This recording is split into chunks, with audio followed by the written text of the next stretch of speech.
Three.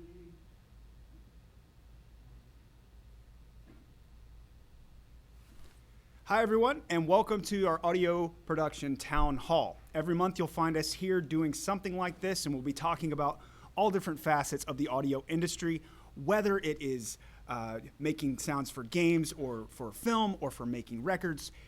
It's just, we're going to run the gamut. So each month, check back. We hope that you can join us live, but if you're unable to, you should be able to find an archive of whatever the topic was that day, so you can check that out too.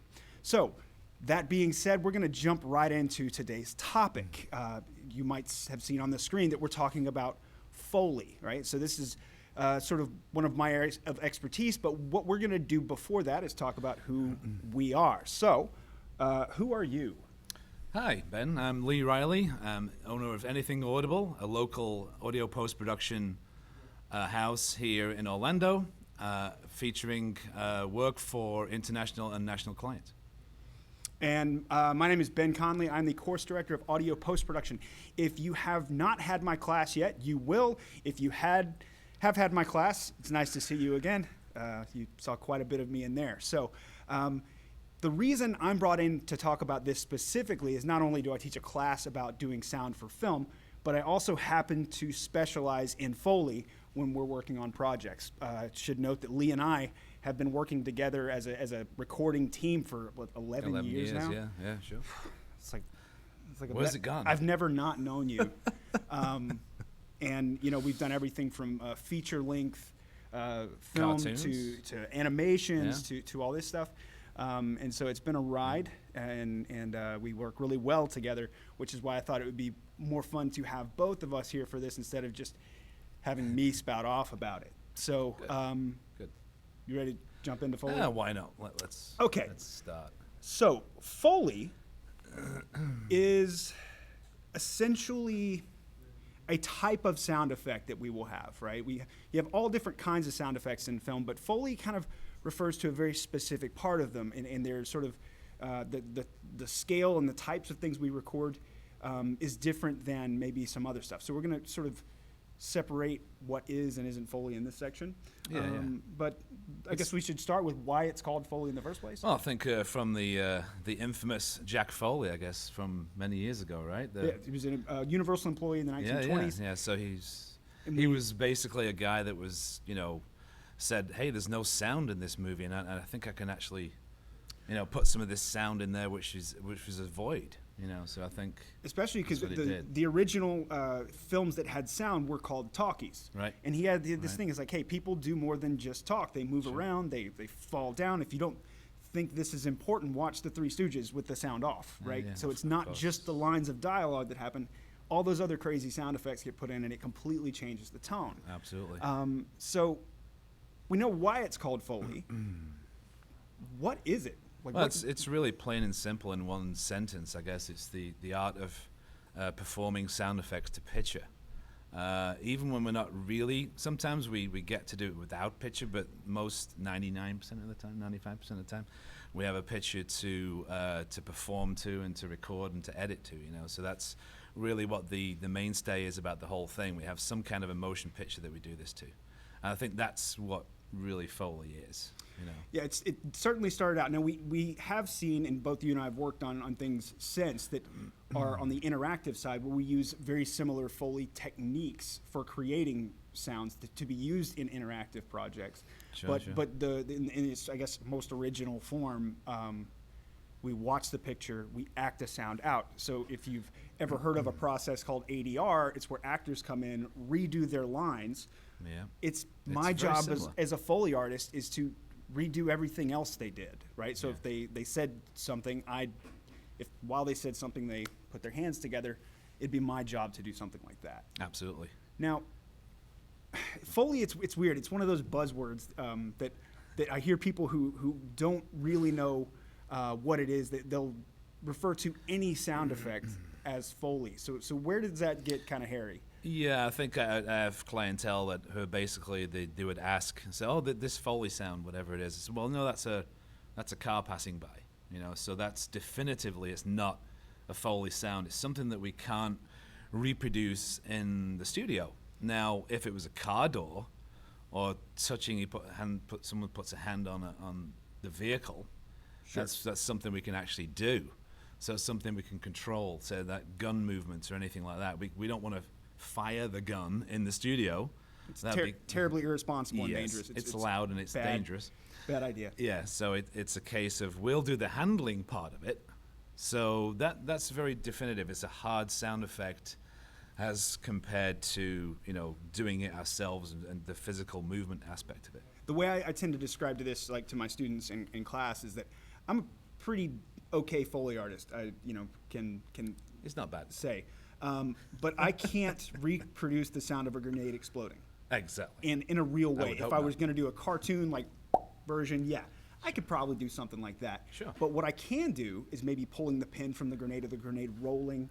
Things like this are more sort of in my wheelhouse. Yeah. And I'll get a lot of questions too, like, don't they have sound effects libraries for these sounds? And the short answer is, well, yeah, but. Yeah, I got to make a point of that. In fact, earlier this morning, just finishing off an M&E, which I guess we'll describe in a little bit, for a feature film. And it's just so difficult. And Ben's not there. He's here on campus. And I'm like, well, okay, I need the sound. So I'm looking through a sound effects library, but it's just so difficult just to find something that you would need. And I just would love to say, okay, here's a microphone. Let's just get this recorded, and it's done, So right. And that's the benefit of what we do, So the one thing I sort of have always kind of liked about doing Foley is that anytime I'm working, I'm making custom sounds. Like yes. the movement that I'm acting out and performing isn't going to be useful really anywhere else most of the time. Something really subtle. And I guess so here we can talk about the typical things we do cover in Foley. But like, for example, one of the big things we cover in Foley is cloth, right? And so an actor is sitting in a chair delivering lines of dialogue, and they sort of do this with their arm. Yeah. Believe it or not, that we almost always will cover that in Foley. And that sound, just that particular movement of the arm, isn't really going to be useful anywhere else, and it's going to be really hard to find that library sound. Trying to sync it up, everything else. And it's amazing, another point, I want to kind of jump in there, it's amazing how much movement we actually make as human beings. If you ever put a microphone on yourself and tried it, just in a natural setting, we're making sound right now, just moving, and we could do hand slaps and, scratches and all these other things. And of course, we have to recreate that to picture. So. Rep. I mean, there's really, think of anything you do as a person in moving around, a Foley artist has to recreate that. Absolutely. Everything from your footsteps. And I have to record it. And he has to record it. So let's get into that. Let's talk about the process a little bit. I think we've sort of touched on what it is. Yeah. But what would you say is our most important first step to take? I think when we receive picture from the director or whoever is doing the post-production, I have an ally in post-production, they would contact me and say, okay, here's the picture, and my first job is to really spot out the entire picture or whatever the project is, and go through it from first frame to last frame and figure out what as a supervising sound editor, I've got my supervising sound editor hat on at that time, and just say, okay, what do we need? What are we looking at? And I speak creatively to the director as well. This is what you're actually looking for, because you'll see areas in a movie where something's slow motion or whatever it may be. Those are the most difficult things we can hit on later. But my basic first job is to figure out what we need to cover. So that's the process of spotting. Now, whether or not I do that with a director doesn't really, generally I'll just go ahead and do that myself. But and so I think I can speak here on the spotting thing too. Is that the job of spotting really is to go through and figure out what needs to be enhanced, what needs to be replaced, and what needs to be completely added because nothing was ever recorded in the first place. Yeah. And so whether it's live action or animation, the process is virtually the same. Yes. And Yes. sort of you can accomplish spotting in a number of different ways as well, right? It's Excuse me. you can do it, in the audio world we'll say analog, but in this case, analog might mean with a pen and paper, right? You Oh, could yeah. go with a scratch pad and write down all the missing sounds. So they say, the footsteps of a character walking across that gravel wasn't recorded Yeah. because they decided not to run. They shot the scene MOS or without sound, right? And Well, then you're looking at basic start and end frames. So I could make, or Ben could make a series of scribbles to say, right, at this point between this frame and this frame, we need to do, maybe 20 seconds of, gravel footsteps, like you say, or we need to do a cloth pass. So each one of those things will go into categories, and those are going to help us later on with recording. And if this isn't done, recording will be an absolute nightmare, right? That's really the most important part of what we're getting at here. so I have a bit of an anecdote. A couple of summers ago, we were working on 2 films back to back, and the first film somebody else spotted. It was weird enough because the 2 films were to the minute the same length. There was a different amount of seconds in that last minute. But for example, 1 hour 28 minutes. They both were 1 hour 28 minutes. The first one, somebody else spotted it, and they weren't very careful about naming things. They were grouping things in wrong categories, and I think we did the whole project in 60 hours. I think so. And yeah. then the very next project, we spotted it again the same length, and we did it in 48. Yeah. So 12 hours difference, and you're thinking, well, Sure. big deal, but that's 12 hours of my labor time, his labor time, sure. studio rental time, gear rental time. The clock is ticking. And right? so, I mean, and if you've learned anything about filmmaking and the term post-production, we basically are the final step, not necessarily Foley, but audio post is the final step before a film gets released. And so it's really important to manage your time well when it comes to audio post, because the budget of time and money is usually getting pretty slim by that point. Of course. Painfully slim at times. But I mean, you can sometimes, unfortunately, yes. Yeah, you can do it with a pen and paper or a spreadsheet or Word document. But not only that, I mean, we're right at the end of the process. But I was talking earlier, and it's like, well, the TV show is due to be aired, right? So on this certain date, that season starts on that certain date, and there's nothing that's going to stop it. So you've got to make sure that you keep your time for every aspect of audio post-production, really. But yeah, the main studio that I worked at in New York was our bread and butter was episodic television. Sure. And so in the middle of a season, we would get an episode on Monday morning. Yeah. It would air Thursday night. Yeah, so we'd have that's true. 3.5 days to get this thing to program, to network, and it was just really fast paced. And so it's sort of the plotting process is every bit as important as, I mean, if you've ever painted a house, prep work is everything. So, so in addition to the spreadsheet or Word doc, one way we describe it and we work with it is actually inside of our digital audio workstation, whether it's Pro Tools. I know you've taken a liking to a few others in recent years, but you can make markers or clips of consolidated silence that just say from here to here is where an actor is going to be walking, and the better those spots are, the easier our recording will go. Absolutely. Every time. Absolutely. I can actually narrow my markers down to when I'm searching through the markers. I can actually say, well, okay, what surface are we covering? So let's say we're dealing with footsteps that day. We're doing a footstep day, maybe. And I say, okay, we have to lay everything out to record it. And I said, well, okay, we don't want to keep changing everything, changing surfaces. We need to do all of our gravel first, or we need to do all of our wooden floors first, or a particular shoe, or whether it's a female or a male. So I guess that gets us into the recording section of today's talk. I think it does. And that's a perfect segue. Yeah. I guess we'll jump down to the last one first. We'll sort of work in a little bit of a sporadic order here, but this is by no means the most important part of what we do, but since we brought it up, if you are wanting to perform Foley, you need to be good at walking in whatever kinds of shoes happen. And so I do not typically wear high heels in my daily life, but I'm pretty dang good at walking in high heels. Yep, I'm very impressed. I'm not ashamed of that. I've done track star sprint in 6-inch stilettos. I'm not ashamed of that. He has. And so and it's beyond just the type of shoe. Like, I have to embody the attitude of the character. If the character is forlorn for some reason, I have to perform that way. If the character's really confident, there's a very distinct pace, and we can sort of play tricks like this. Because sometimes the character just storms from screen left or something like that, storms into frame, and it's without him seeing that first frame of picture, he needs to psych himself up for that and get the right pace. Yeah.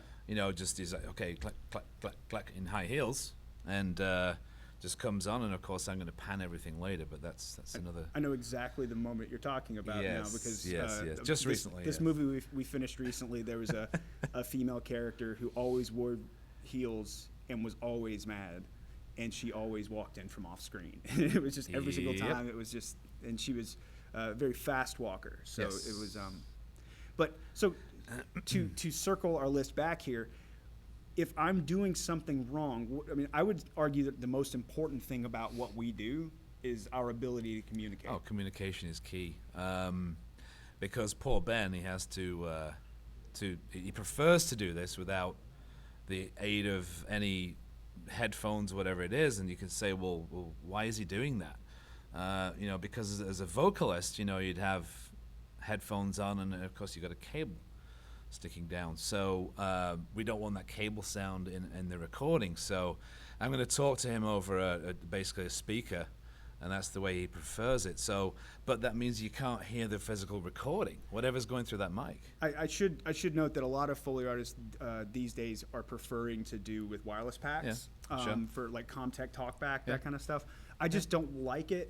I'm if you've seen my class videos, you'll understand I'm usually highly caffeinated, and I'm highly caffeinated right now.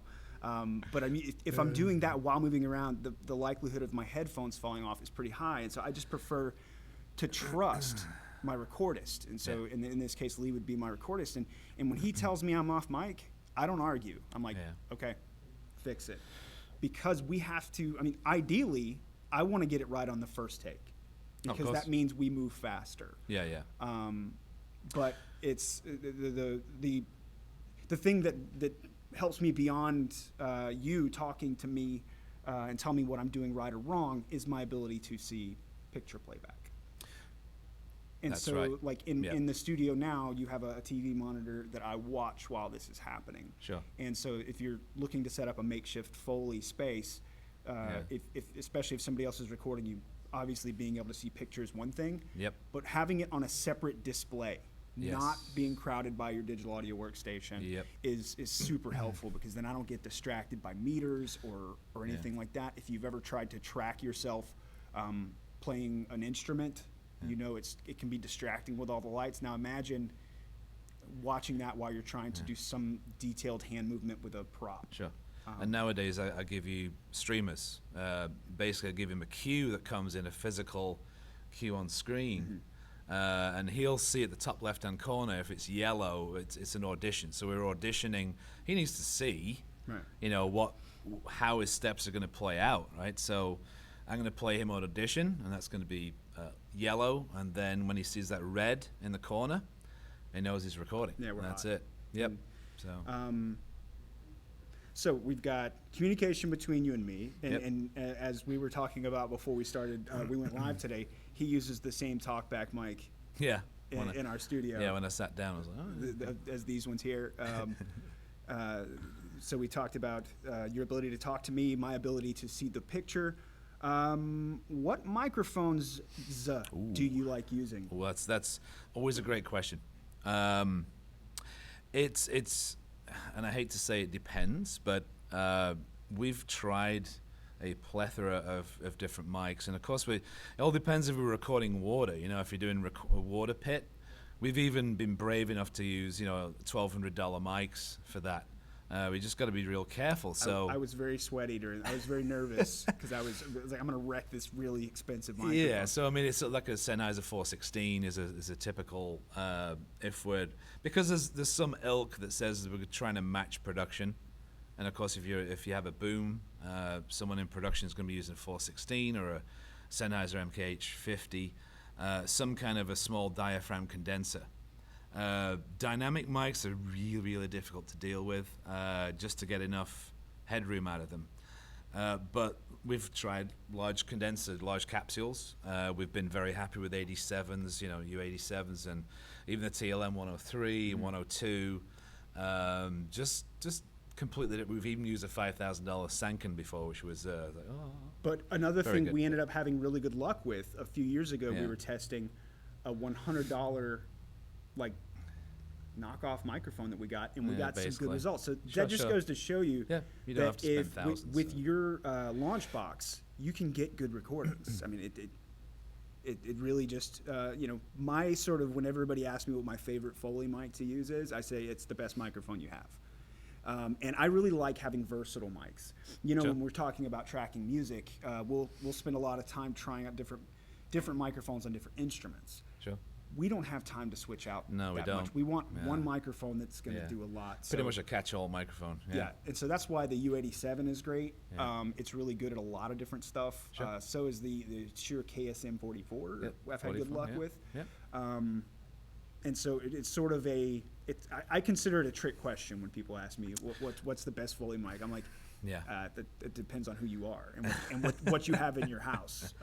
You can get good Foley out of really modest means microphones. Technically, the only difference is the way it handles its transients. So a small diaphragm is not going to handle a quick, like a clap or a pat or something as good as a large diaphragm microphone. So that's one thing to consider if it's, because at both microphones, shotgun microphones and large capsules, you can get them for fairly decent price. The Rode NT1s or anything like that. So you have NTG3.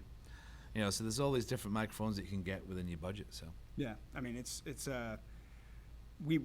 I think we've found that we can do quite a lot with no matter what you're working with. Yep. We've just recently we've sort of re-fallen in love with the MKH50. Yep. That was on the last movie we tried that one and really kind of loved it. But it's great in a small space. It's just basically a microphone this big. Yeah. Small diaphragm. So it works. We got a lot of good stuff out of it. And so really the last thing to talk about the recording process is sort of the thing that I think is the hardest, and that's the recording space itself, the stage. The Foley stage is sort of like this unicorn mythic thing that you have to chase. There's many of them out there, but for many years when we were making movies together, I record a lot of stuff in my house. But the disadvantage to doing that is that you don't have the variety of surfaces, right? And that's really a place to store your props, a place to store your cloth, and your surfaces is really what makes a great stage. And so we've got a really good sounding recording space now. Oh yeah, sure. But for a long time, we were, working out of our homes, and I remember we were doing a little animation probably 10 years ago now on your kitchen floor. We were doing so, which it was a kitchen themed thing. So at least it was. It made sense. It made sense. Yeah. I need to watch that again. It's been a long time. It was a great project. But the professional Foley stages that are out there will have the ability to uncover what we call a Foley pit, and inside the pit might be gravel or dirt or sand. Those sound different, by the way. And a lot of times on the underside of the lids, you'll have like hardwood or parquet or linoleum floors, and it's just about having a variety, because the more stuff we can do, the easier it is to get through projects quickly. We can come up with any surface that we need to. I mean, a couple of years ago, we did a movie about a guy who a tornado blew down his house, and we had to recreate the sound of walking on his house. I ended up getting a nail through the foot during that because we used compensation garbage to make it. So really the stage only is because we had a pit, and that was the one of the best things of working out at Universal. I was over at Universal, and the empty pit on one side is we just filled it full of junk, just bits of wood.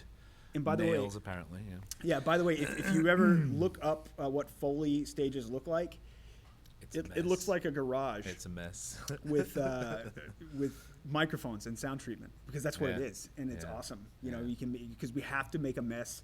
We have to be wild a little bit sometimes. I mean, I've dislocated my shoulder partially doing this before. Yeah, body falls. And sometimes you have to make the sound of a body falling on the ground. I don't recommend throwing yourself at the ground, but you know. Or dust is a big thing. If you're using something that's contains powder or even soil, we've gone through all these different experimentations before, and it's and after the take, that was great, Ben, and I just hear him go, you know, this is okay, yeah. I think on the last movie somebody got punched, and I was out of the way. He couldn't see me when I was recording, and so I hit myself, and you go, that was good. I went, good. I'm glad. Can I have another take? Because that hurt. All right, so we're sort of nearing the end of the process. We've talked about preparation. We've talked about the recording itself, going through all the elements. It's really important, though, to have sort of like a final stage to really check this stuff, right? And so the editorial process is every bit as important as the other two. Sure. You know, yeah, because I mean, as much as we like to get everything in sync while recording, there could be a situation where, you know, we have to go back or we don't quite have the time to do it. So when we start editing, that's when we start to tighten things up and make sure everything's on, you know, and on time with the picture, you know, and that's the whole point of this, the whole editing process, right. You know, just to make sure everything's in sync. One of the hardest things as a performer to do is if you've got a character who isn't walking at a normal pace, like maybe they're walking at a normal pace and they kind of trip or they step up on the curb. And to get that first step that's out of rhythm with everything else can be really challenging sometimes. And sometimes it's easier just to take the step and move it. And that's completely fine. Yeah, and I'll ask you just to do some wild steps. Yeah. Even just as a little quick pass, and then I'll edit them later, you know, so if we need to. Recording wild is basically just me doing individual steps that can be cut into place. This is actually really similar to what you do when you make sound for games. Yes. Is that you're not working to picture necessarily. You just get good recordings of whatever it is, and then those files can be then tightened up.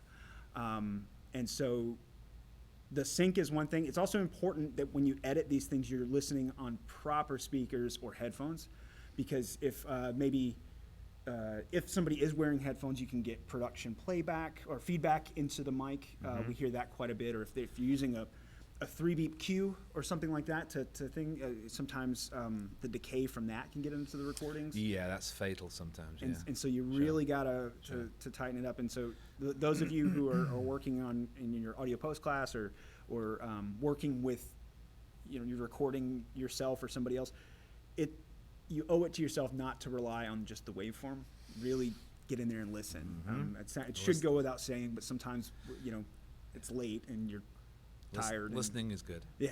And so outside of getting it in sync and making sure you have feedback, then it's just a matter of like making the session tidier, right? So we just we trim the fat. So we call it topping and tailing or truncating files to where if you've got 5 seconds and a clap is right in the middle, you don't need the 2.5 seconds on either side. You bring the front in, you bring the back in a little bit, and you go in and fade it.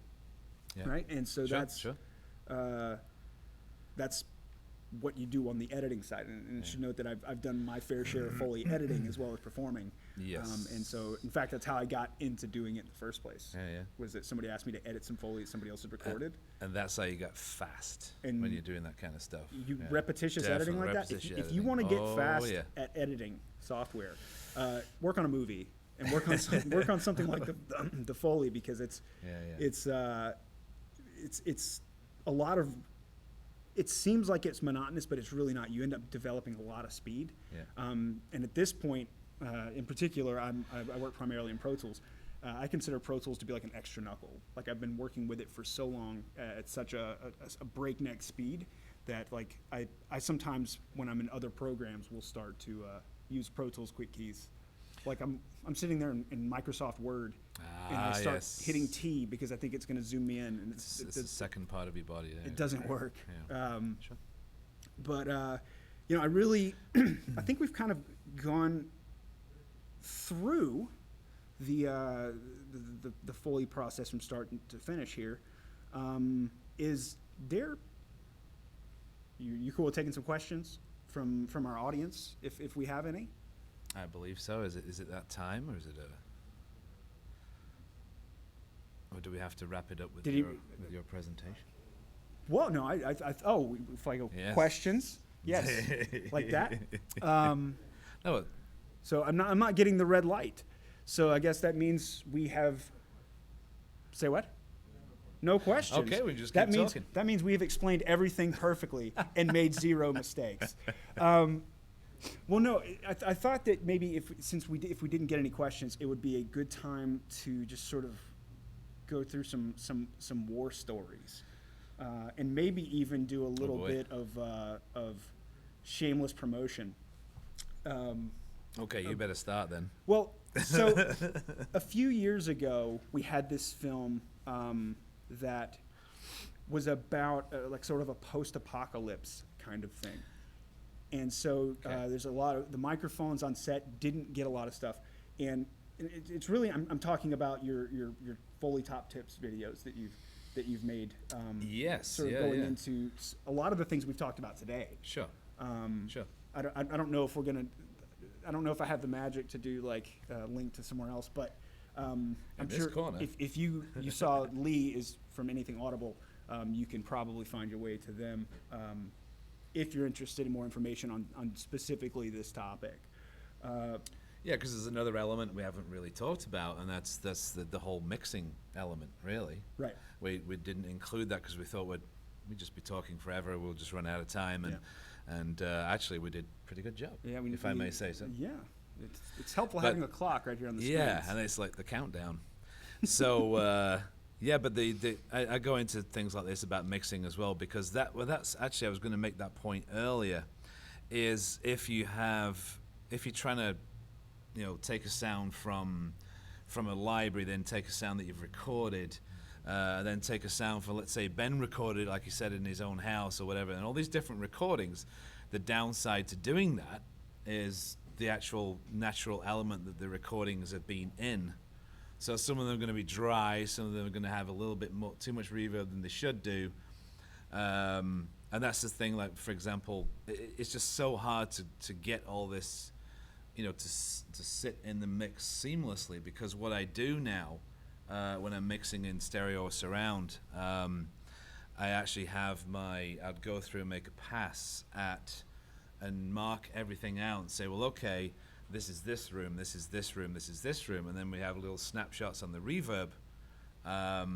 So it automatically goes to that scene. So for, let's say there's a scene outside, it's going to be very little amount of reverb unless you're doing something really heavy that has a slap back off a wall or something like that. But generally that's pretty dry as outside. But let's say we'll walk into a place like this and we have a scene. I need that plug-in to switch preset, and it's automation. And if some of those sounds were recorded in different places, then it ultimately is going to sound. So recording it in the same place is probably the best to do. So you can at least. It's like we tend to try to track a band in the same studio. Yeah, of course. Instead of just this brass line was out in the live, and this clarinet was at Joe's bathroom or something or whatever. So it doesn't really fit. It's the same principle. It's exactly the same principle with microphones and just getting them to position them where you need them to be. But I mean, I could keep going on about mixing all day long. Well, I know you can, because we hang out all the time and you do, and it's awesome. I'm almost expecting this thing to pull me off stage, or someone to push me off. Or the the trap door opens up. Yeah, go, ah! But with a sound effect. I was reminded of something that I wanted to cover in our earlier "Why Is It Done" section, right? Yeah. So we talked about if it was never recorded in the first place, if it was recorded, but the microphones on set are there to get this part of the body, and so if something's going down like by the feet, it gets missed. There's one thing we didn't talk about, or maybe it briefly came up, and that's if this film is destined for international release. Oh, good point. Right. Yes. So the microphone's on set. If let's presume that this film is shot in English, and the recording itself of the actors walking around talking didn't require any Foley. Like you could hear the feet. Okay. A lot of times, if the film is destined for international release, we'll still go in and put Foley sounds there, because if it's going to go international and be overdubbed into a different language, when you remove the English language, you also remove the English footsteps, Out right? we go. So That's right. When you talk American, that goes away. So Right. does your walking American. And so Yeah. a lot of it's sort of a sad thing to know that a lot of the sounds that I create, I won't hear if I see it in the movies, because they got put into the international version of the movie. Well, they can do, or another situation was I get requested a fully filled M&E. So M&E is the music and effects stem. So of course, as you'll know throughout your other classes, that you have to mix things down into smaller amounts, or and then do a final mix. You do some music too. You have 17 music microphones on a stems. drum kit. Sure. You end up with a stereo drum Same stem. thing, same principle. And then I take this and say, okay, they need an M&E. So that is filled with music and effects only. So like Ben just said, the English dialogue has been stripped out at this point, because it's going to be dubbed in Spanish or Italian or whatever, or French internationally. So we need a fully filled. So what that means is somebody's going to check this, right? They're not just going to, all your work is awesome. I wish you'd say Here's your check, that. Mr. Riley. Yeah, there you go. Thank you very much. Somebody in the post-production process, or somebody in the distribution process for that production, is going to say, okay, we're going to go over this with a fine-tooth comb. And they're going to say, okay, almost to the point of frame by frame. It's just... Anyway, but it's part of the process. It's very important, and then there'll be certain, could be certain things missing, Right. or they say there's a certain thing. This footstep is a frame out. As okay, now we're splitting hairs, But anyway, but it's their job to do that. So I've got to make sure that those sounds are filled. Yeah. Including the backgrounds and sound effects and music, and so that there's a separate music stem, there's a separate effects stem, but then there's a music and effects stem that contains both. Yeah. So it's So one thing you'll pick up in my class is this idea of the re-recording process, and we take all this previously recorded and edited material and funnel it down to smaller groups. This is why it's not uncommon to see films start off with a track list in the thousands at the start of their mix. Yeah. I mean, that's not an exaggeration. And so the way we deal with this is we take all the airplanes, right? And if there's a bunch of airplanes, we'll have their own sessions. It's airplanes only, and then we'll mix them to smaller groups of just airplanes, right? And then you go from having 100 tracks of airplanes to a self-contained surround mix of just the airplanes. Sure. On 6 channels or 8 channels. Sure. Right. So that all comes later. You'll if you haven't had APP, audio post production yet, you will. But it's not uncommon for some of our Foley sessions to 70, 80, 100 tracks, and those are on the lower budget ones, right? And so it's a lot. I mean, what would you say is the most difficult thing for us? From your opinion, and then I'll give mine afterwards. I think we've kind of talked about all those elements, but there's one thing is the creative process of. I mentioned right at the top of the show, it was the slow motion. Right. And I know that's probably one of your points as well. Yeah, it's the tough. slow motion thing is like, the devil you do, the devil you don't. What do we actually do with that? How can you have a character going like moving in slow motion? For a start, it's not going to sound like you moving slowly. You're still going to make the same step. Right. I can't put my foot down with the same force if I'm going that slow. Right. Right. And so do you track it at something like full speed and then just do like the typical pitch down thing, or do we actually get in and start adding more layers underneath to give it that extra weight? Yeah, that's where the sound design comes in. That you kind of beg, steal, and borrow from other facets of sound design to create a completely different facet. And that's something, of course, that in our line of work, you'd have a director or a sound supervisor who would really be more or less calling all the shots, but it's nice to be creative sometimes and just say, hey, what do you think of this? And we'd play something back during the Foley pre-dub or Foley mixed down, and it is the strangest thing for people to just listen to Foley on its own. Yeah, it's really weird. It even freaks me out sometimes. Just that this morning I was playing back a section of a movie and I'd muted music and all the backgrounds and everything else, and you're just listening. It's like, okay, so it just seems so surreal. When you I mean, you lose context. It's just like anything else. Yeah, yeah. If you're looking at if you took one element out of a portrait of a painting, sure, right? By itself, it's like, okay, that's weird, but once everything is stitched together, it should be there. Oh right? yeah, And but when it goes together, oh, it's fantastic. Everything, And it's kind of a thankless job in a way as a Foley artist, because I would explain to people, Yes. especially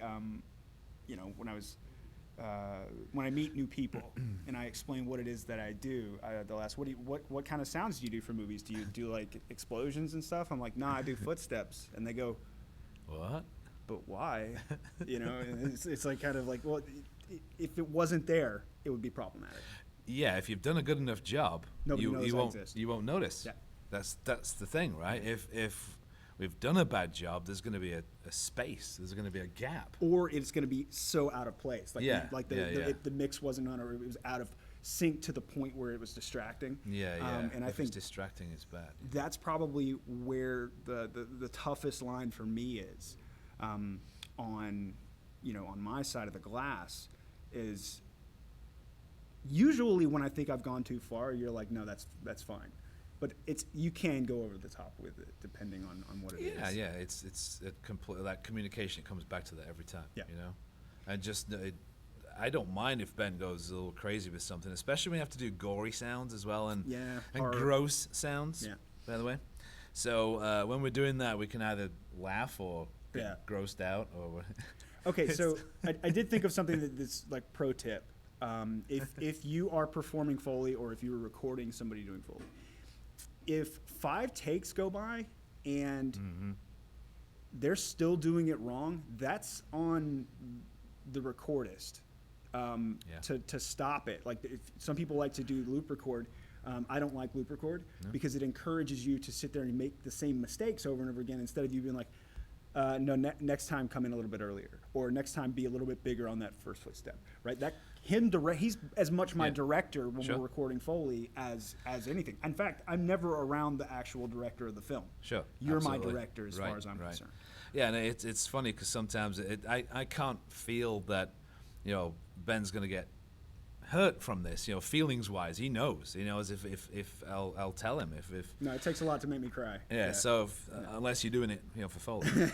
so basically you have to there's a special trick, and I do this in ADR mixing as well with talent, and it's there's a certain way of doing it without you knowing, and it's so let's just do this one for safety.